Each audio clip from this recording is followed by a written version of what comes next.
Hello, আসসালামু আলাইকুম। SB Sabiha blog and cooking page থেকে আমি সাবিহা বলছি। আজকে আমি বানাবো দিলওয়ালি, দিল ঠান্ডা করার একটা ডেজার্ট, কোকোনাট ডেজার্ট। আপনারা যে যেটা তৈরি করে খেয়েছেন তো খেয়েছেন, আর যারা খাননি আমার পদ্ধতিতে আপনারা ট্রাই করবেন। কিভাবে কম খরচে এটা বাসায় তৈরি করা যায় চলুন আজকে আমি দেখাবো। এখানে নিয়েছি আমি একটা ডাব, এই যে একটু এই রকম নারকেলটা নেবেন। যদি শক্তটা নেন তাহলে কিন্তু খেতে অতটা ভালো লাগবে না। এরকম যেটা একটু নরম নরম ওইটা নেবেন। আর আপনারা আপনাদের সাইজ মতো কেটে নেবেন। কেটে এখন একটা ব্লেন্ডার জারে এটা দিয়ে দিবেন। আপনারা আপনাদের পছন্দ মতো কাটবেন, অবশ্যই পছন্দ মতো করে নেবেন। কেউ দিলে পুরোটা দিতে পারেন। দিয়ে দিলাম এখানে আমি কনডেন্স মিল্ক। কনডেন্স মিল্কটা আমি ব্যবহার করেছি 4/1 ভাগ। একটা নারকেলের জন্য অতটুকুই ঠিক আছে, এর চেয়ে বেশি দিতে যাবেন না, তাহলে বেশি মিষ্টি হয়ে যাবে। আর দিয়ে দিলাম সামান্য পরিমাণ লবণ, এখানে মিষ্টিটা ব্যালেন্স করবে লবণের কাজে।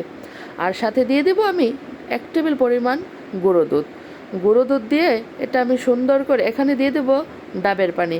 এখানে কিন্তু আপনারা তরল দুধ ব্যবহার করতে যাবেন না, কারণ তরল দুধ ব্যবহার করলে অথেন্টিক যে ডেজার্ট এটার টেস্ট ওটা পাবেন না। আর চাইলে কিন্তু আপনারা এখানে কয়েক পিস কাজু বাদামও দিতে পারেন, কিন্তু আমি এখানে দিইনি, আমি এটা গার্নিশিংয়ের জন্য রাখবো। এই যে দেখেন কত সুন্দর একটা ক্রিমি ক্রিমি ভাব চলে এসেছে। যখন এটা এরকম চলে আসবে তখনই বুঝতে হবে যে আমাদের ডেজার্টটা হয়ে গিয়েছে। এই যে যে দেখুন এখন এটা আমি সার্ভ করে নেব। কত সুন্দর হয়েছে তাই না? এটা যখন আমি বানিয়েছি মুখে দিয়েছি আমি তো পুরোই হা হয়ে গিয়েছি। আর অবশ্যই এটা ফ্রিজে ঠান্ডা ঠান্ডা আপনারা খাবেন, তাহলে বুঝতে পারবেন এটা যে কতটা মজা খেতে। আলহামদুলিল্লাহ, আলহামদুলিল্লাহ, কিছু বলার নেই। আপনারা এটা অবশ্যই ট্রাই করবেন, একবার হলো ট্রাই করবেন।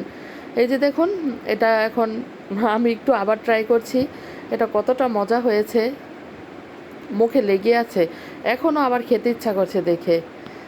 মাশাল্লাহ, এটা দেখতে যতটা লোভনীয় খেতেও আলহামদুলিল্লাহ।